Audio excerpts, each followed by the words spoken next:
Israel और Hamas के बीच 5 महीने से अधिक समय से युद्ध जारी है। 7 अक्टूबर को हमास के आतंकियों ने इजराइल पर हमला कर कई सैकड़ों लोगों को बंधक बना लिया था।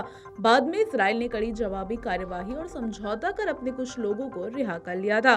बीच में कहा जा रहा था कि एक बार फिर जंग थोड़े समय के लिए रुक सकती है और बंधकों को आजाद कराया जा सकता है। हालांकि अब इस उम्मीद पर पानी फिरता दिखाई दे रहा है। इजराइल ने गाजा संघर्ष विराम और बंधकों को रिहा कराने के संबंध में बातचीत करने के लिए अपने प्रतिनिधिमंडल को काहिर नहीं भेजने का फैसला लिया है। इजराइल ने यह फैसला ऐसे समय में लिया जब हमास उसकी 2 मांगों को मानने में असफल रहा। पहली मांग यह थी कि इजराइल ने बंधकों की एक सूची मांगी थी जिसमें हमास को बताना था कि कितने बंधक जीवित हैं और कितने मर गए।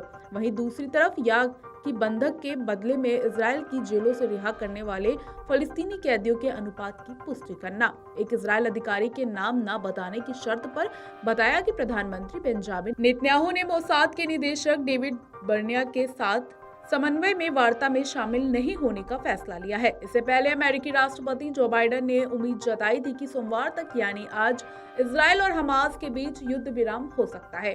उन्होंने माना था कि दोनों पक्ष 6 सप्ताह के प्रस्तावित संघर्ष विराम समझौते के करीब हैं। हालांकि हमास के ढीले रवैये के कारण इजराइल ने काहिरा में होने वाली वार्ता में शामिल होने से इनकार कर दिया। हमास का एक प्रतिनिधिमंडल रविवार को काहिर पहुंच चुका है। उसने उम्मीद जताई थी कि बातचीत से दुश्मनी खत्म हो जाएगी। हालांकि हमास के एक उच्च पदस्थ अधिकारी ने अभी तक इस बात का कोई जवाब नहीं दिया है कि क्या समूह ने इजराइल की शर्तों को संबोधित किया है। हमास के एक सूत्र के अनुसार काहिर में जिन विषयों पर चर्चा होनी है उनमें एक स्थायी युद्ध विराम, गाजा पट्टी से इजराइल सैनिकों की वापसी और दक्षिण से उत्तर में विस्थापित व्यक्तियों की वापसी शामिल है। गाजा में इजराइल हमास के बीच करीब 5 महीने से संघर्ष जारी है।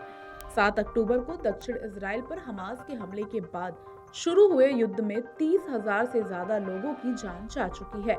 इजरायली सेना ने शनिवार को रफा सिटी में एक अस्पताल के पास बने शरणार्थी शिविर पर बमबारी की थी, जिसमें 11 फलस्तीनी नागरिक मारे गए और 50 अन्य घायल हुए। गाजा में स्वास्थ्य मंत्रालय ने एक बयान में कहा था कि इजरायली सेना ने दीर अल बल्लाह और जबालिया में 3 घरों का निशाना बनाकर हवाई हमले किए। इन हमलों में 17 फलस्तीनी मारे गए और दर्जनों घायल हुए हैं। Video desk amarujala.com। अगर आप ये वीडियो YouTube पर देख रहे हैं तो हमारे चैनल को सब्सक्राइब करें और बेल आइकन को दबाना ना भूलें। अगर आप Facebook पर ये वीडियो देख रहे हैं तो हमारे पेज को लाइक करें।